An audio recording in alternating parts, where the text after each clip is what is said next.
জয় যিশু। প্রথম পাঠ রাজাবলীর প্রথম গ্রন্থ ২১ অধ্যায় ১৭ থেকে ২৯তম পদ। কৃতকর্মের জন্যে আহাবের অনুতাপ। একদিন তিশবের লোক এলিয়ের প্রতি উচ্চারিত হল ভগবানের এই বাণী, নাও এক্ষুনি ইসরায়েলের রাজা আহাবের সঙ্গে দেখা করতে যাও। সে থাকে সামারিয়ায়, কিন্তু এখন সে নাবতের আঙ্গুর ক্ষেতেই রয়েছে। সে তার দখল নেবার জন্যেই সেখানে গেছে। তুমি তাকে এই কথা বলো। স্বয়ং ভগবান বলছেন, তুমি একজনকে হত্যা করেছ, আর এখন তুমি কিনা তার সম্পত্তির দখল নিচ্ছ। তাই ভগবান এই কথা বলছেন, যে জায়গায় কুকুরের দল নাবতের রক্ত চেটে খেয়েছে, ঠিক সেই জায়গায় কুকুরের দল একদিন তোমার রক্ত চেটে খাবে। আহাব এলিয়কে দেখতে পেয়ে বললেন, কি হে শত্রু, আমি কি তাহলে তোমার কাছে আবার ধরা পড়লাম? উত্তরে এলিয় বললেন, পড়েছ বৈকি।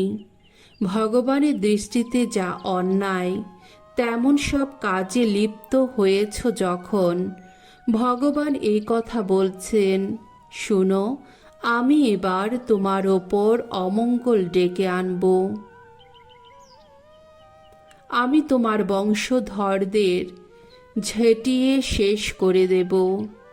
আমি আহাব বংশের প্রতিটি পুরুষ মানুষের, তারা ইসরায়েল দেশে কৃতদাস বা স্বাধীন মানুষ যেমন লোকই হোক না কেন, তাদের সকলেরই বিনাশ ঘটাব।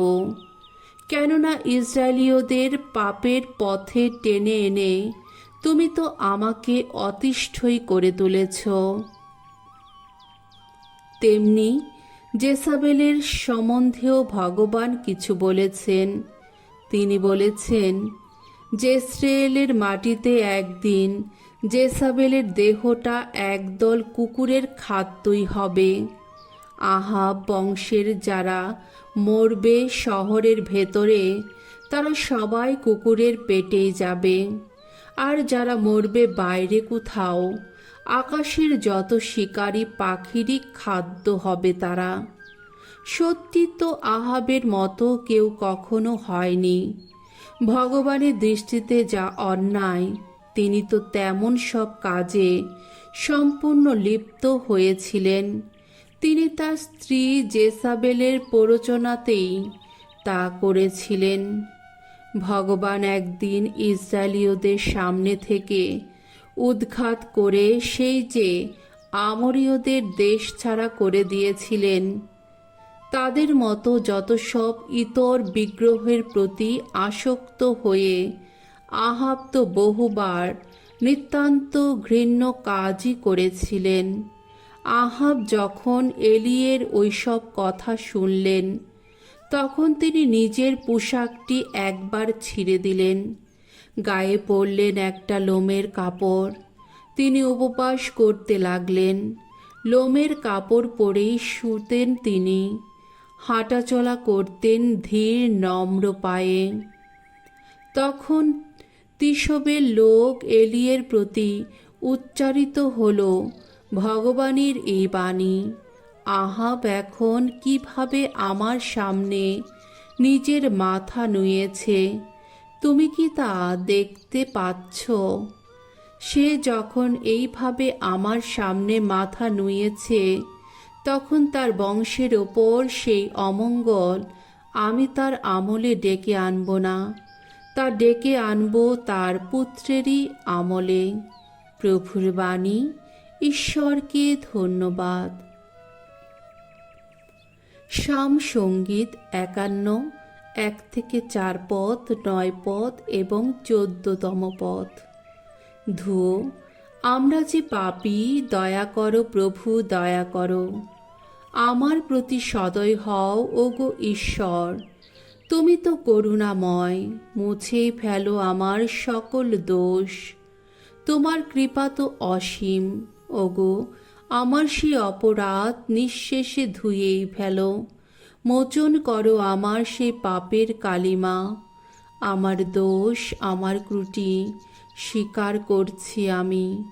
আমার সে পাপের কথা স্মরণে আমার রয়েছে অনুক্ষণ। তোমারই কাছে ওগো, একমাত্র তোমারই কাছে পাপ করেছি আমি। তোমার চোখে যা অন্যায় তাই করেছি আমি। ওগো আমার কোনো পাপের দিকে আর তাকিয়ে দেখো না, আমার ওসব অপরাধ মুছেই ফেলো। ওগো ঈশ্বর, ত্রাণেশ্বর আমার, পাওনা মৃত্যু থেকে তুমি আজ বাঁচাও, বাঁচাও আমায়। আমার কণ্ঠ গাইবে তখন, কি ধর্মময় তুমি। বাণী বন্দনা। জয় জয় প্রভুর জয়।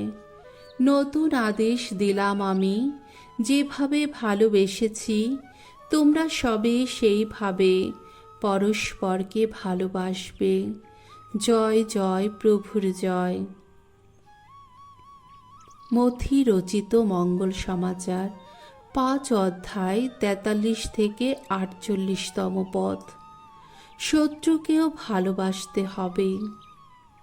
যিশু একদিন তার শিষ্যদের বললেন, তোমরা শুনেছ যে প্রাচীনকালের মানুষদের এই কথা বলা হয়েছিল, তোমার প্রতিবেশীকে ভালোবাসবে আর তোমার শত্রুকে ঘৃণা করবে। কিন্তু আমি তোমাদের বলছি, তোমরা তোমাদের শত্রুকে ভালোই বাসো। যারা তোমাদের নির্যাতন করে তাদের মঙ্গল প্রার্থনা করো।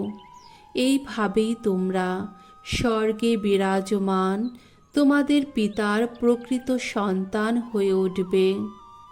কারণ সৎ অসৎ সকলেরই জন্যে তিনি ফুটিয়ে তোলেন তার সূর্যের আলো, আর ধার্মিক অধার্মিক সকলেরই ওপর তিনি নামিয়ে আনেন তার বৃষ্টিধারা। যারা তোমাদের ভালোবাসে শুধু তাদেরই যদি ভালোবাসো, তবে তোমরা কি পুরস্কারই বা আশা করতে পারো? কর গ্রাহকেরাও কি ঠিক তাই করে না? তেমনি তোমরা যদি শুধু নিজেদের ভাইদের সঙ্গেই কুশল আলাপ করো, তবে কি বা এমন কিছু করলে? বিধর্মীরাও কি ঠিক তাই করে না? কাজেই স্বর্গে বিরাজমান তোমাদের পিতা যেমন সম্পূর্ণ পবিত্র, তেমনি তোমাদেরও হতে হবে সম্পূর্ণ পবিত্র।